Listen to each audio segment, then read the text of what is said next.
I've had an interest in cybernetics for most of my life, all my adult life, and yet for pretty much all that time, I didn't realize that's what it was called because I didn't realize that's what cybernetics is. Because at least like in pop culture, the main use you see for cybernetics is as a way to describe cyborgs as cybernetic organisms, which cyborgs are cybernetic organisms, but so are you and so am I. And so I assume most people probably have a similar misconception unless you work in that field or a closely related field and are familiar with the terminology. And I want to introduce that, especially after on my live stream yesterday, someone was asking me what books I'd recommend, and I realized I've sort of been holding off making this video because I've wanted to make it for a while, because I have more books on the topic of cybernetics that I want to read that I haven't gotten to, but I'm like, I still have 3 books that I recommended to this person that I would recommend to most people. And it also helps here that I've been reading this book, Xenosystems by Nick Land, who is a really interesting thinker and character, and I'll have more to say on him. But in one of his essays, he basically argued that all of cybernetics reduces to either runaway snowball effects or to basically self-limiting homeostatic effects. And every cybernetic process is a combination of those effects. And I realized, I think he's right, and that also basically cybernetics is the origin of emergent order, or what Friedrich Hayek called spontaneous order, which is something that I've been interested in by name for longer. But it's not quite synonymous because cybernetics is about the processes. I mean, there's a lot of things in this field that have slightly different names. So for example, systems thinking. I mentioned this book a couple of times now. Someone mentioned on YouTube that this was like when business people talk about the book that most impacted them, they talk about this book, Thinking in Systems by Donella Meadows, which sort of introduced the idea of systems thinking or systems theory to a wider audience. And I read this book and I was like, this is all obvious. And then I sort of looked at that because I've often described my thinking as being upside down and outside in comparison to most people. And I realized Meadows probably thought this way too, but she's probably explaining it to other people. And this is an element. This is not all of sort of the differences in how I think, but this is one element of it. And like my experience is fewer than 5% of people I have extended conversations with seem to think in this upside down and outside in way. And the people I have those conversations with are disproportionately likely to be people I relate to. So it's probably pretty rare. And if you're in the right circumstances, it can be helpful. Nate Silver has been hugely successful because of it. Nassim Nicholas Taleb, same way. Richard Feynman also. But if you're not, then you have to figure out what is the right circumstance, which is sort of what I'm working on now. But anyways, if you know what I'm saying when I talk about thinking upside down and outside in, you probably already do systems thinking. But if not, even if you watch my channel, you probably don't, and this book could be helpful to you, which is not one of the books. This is not one of the books I recommend to understand cybernetics. This is, so systems theory is sort of a good introduction to how systems work, but I think Land is basically right, that all cybernetic interactions, they come down to either runaway snowball effects, so compound interest would be an example of this, or to homeostatic, so self-limiting effects, or really it's always some combination of both, and that's where the systems theory comes in, because systems theory is sort of the way that these various cybernetic interactions interact in order to create emergent order or spontaneous order. And in my last scripted video, as I talked about The Fatal Conceit by Friedrich Hayek, I want to do another video just because I watched that video, and as I said, I read this book between 1 and 2 months ago, I think, and I'm still digesting it. And I mentioned, I think, on 1 or 2 of my earlier videos, it generally takes me like 3 to 6 months after reading a book before I fully digested it into my thinking, and so I'm still very much in the early stages of processing this book. But one thing he does a very good job here is of explaining the implications of spontaneous order, which is not the same thing as cybernetics. So cybernetics is how spontaneous order comes about. Well, cybernetics sort of, and part of that is systems thinking, systems theory. And then spontaneous order, or emergent order is what I've usually called it, comes out of these cybernetic processes. And Hayek, the reason I found this one so interesting is because he is defending spontaneous order not just in markets, where it's relatively common, but also in sort of evolved understanding of social practices as well. And that actually fits well with, I talked about this book by Herbert Spencer a while ago, which is not anything he wrote like or compiled himself. It's selections from his writing that this person selected because they sort of represented a good sort of illustration of cybernetics and how it works. And it was reading this book earlier this year that was when I realized, oh, I kind of know what cybernetics is. I just haven't been calling it that. I've been thinking of it as part of emergent order, spontaneous order.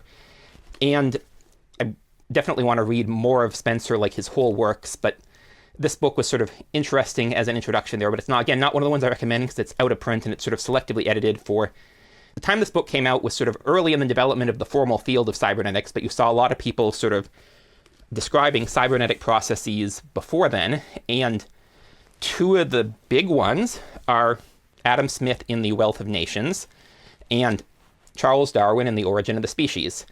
And so in The Wealth of Nations, which I still haven't finished, I'm working my way through slowly. It's a thick book. And the even bigger thing is that the chapters are longer. And so but I'm making my way through it slowly.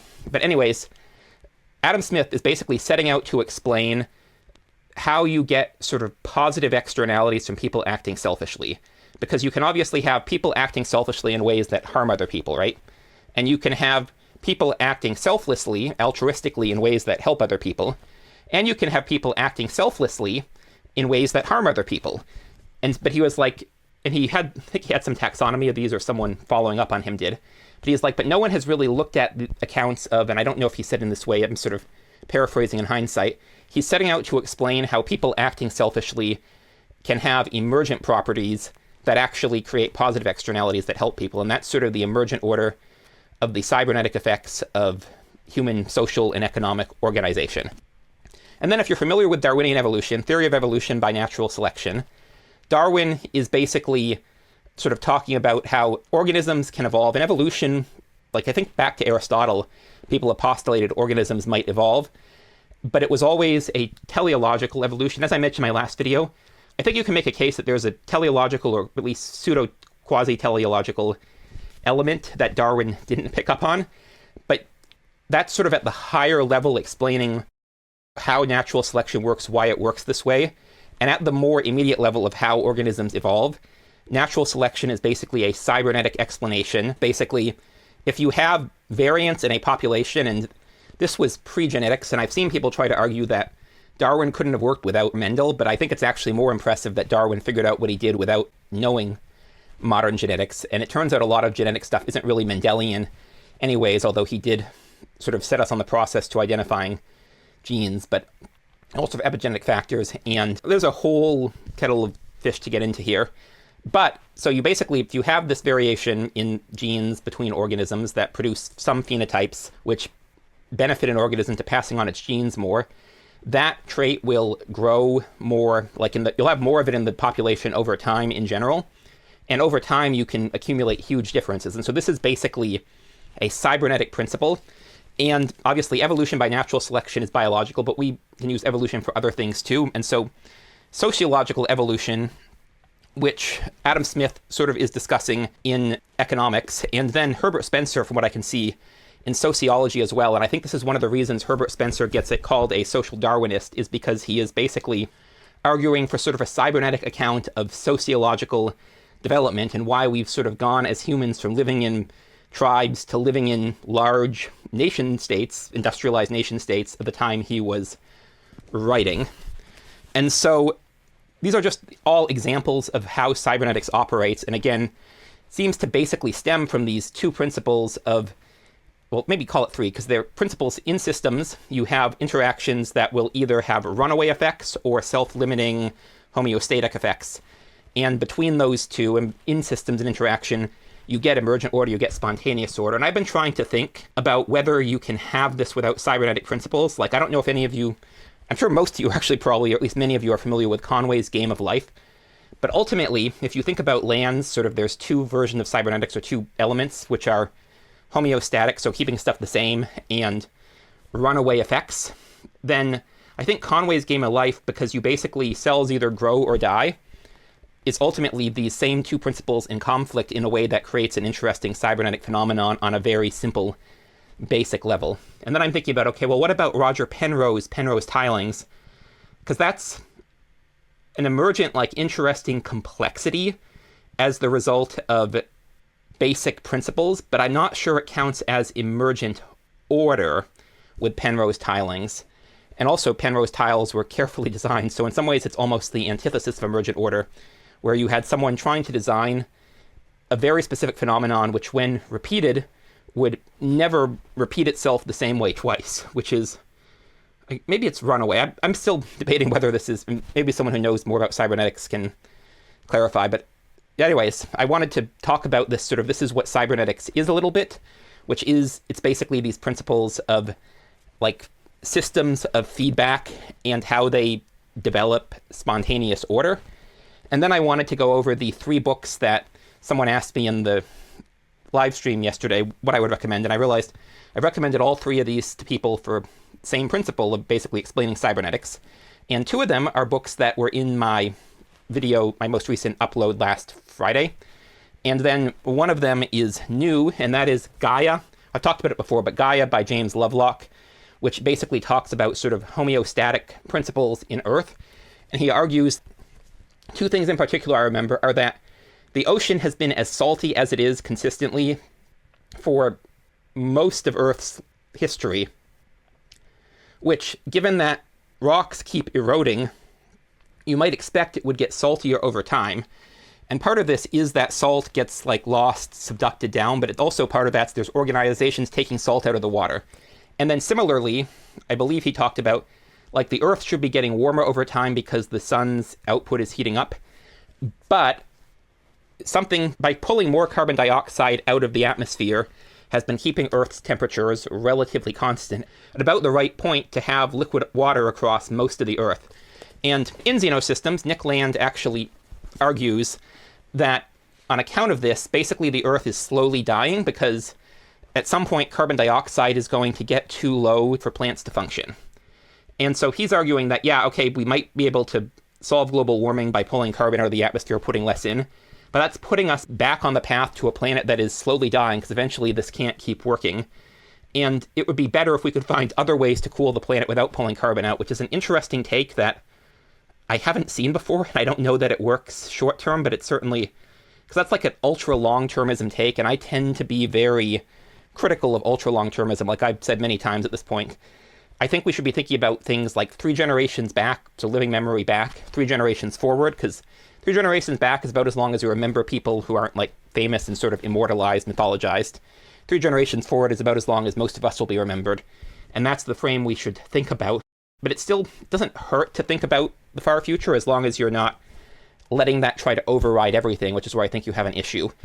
And so it's an interesting idea. But anyways, so yeah, Gaia is the first book that I recommend as if you're interested in cybernetics. It's a good introduction to sort of how homeostatic systems might work in an ecosystem, or at least like the phenomenon, because for the most part, Lovelock doesn't really know how it happens, just that it's happening and that it's interesting. And then the other 2, so Anti-Fragile is usually, if I was going to say to try to understand cybernetics, I'd say most people start with Anti-Fragile because it's in print, easy to get, and more mainstream. Gaia is in print, but it's often seen as kind of a kooky book. And then the other one that I would recommend, Ghost in the Machine by Arthur Koestler, is out of print. But anyway, so Anti-Fragile, Nassim Nicholas Taleb is basically talking about how certain organic sort of cybernetic systems can gain from disorder and can improve and grow strong. And they need stress. They need sort of constant feedback that is testing them in order to grow. And they actually grow weaker if you're not testing them. Whereas fragile systems, fragile things break under that kind of stress. And then resilient things just sort of muddle along. And so anti-fragility, again, it's not an exact overlap, but in terms of how he presents it, I think it's a good introduction to a lot of cybernetic principles, because things that are anti-fragile usually have some sort of underlying cybernetic organization.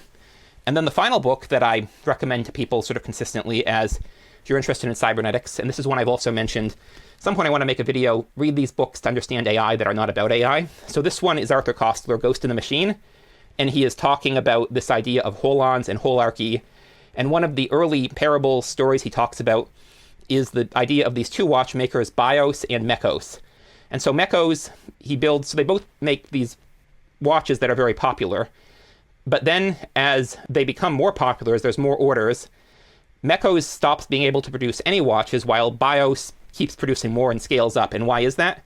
Well, it's because Mechos is trying to engineer like all the parts of everything he's doing all at once. And so if there's 100 parts to a watch and he has to pick up a phone call to take an order, he puts it all down, it falls apart.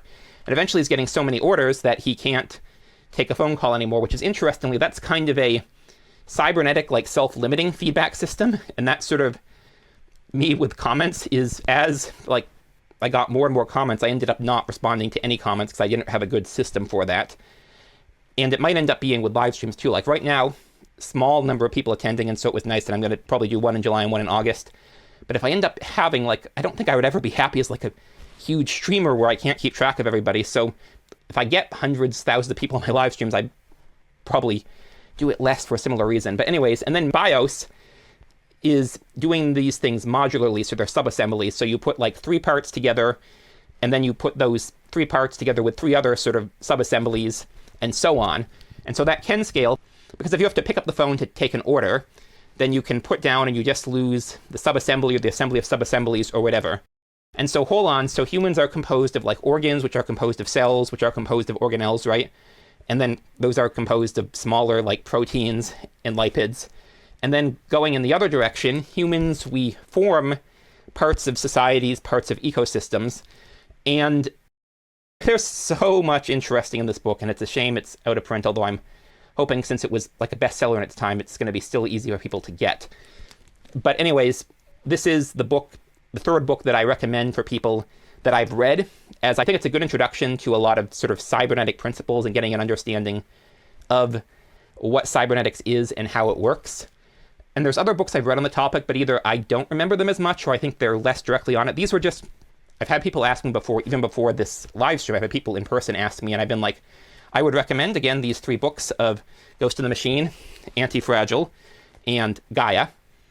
And so, yeah, so wanted to talk about the topic, recommend those 3 books, and I'll probably have more to say on the topic in the future. But thanks for watching.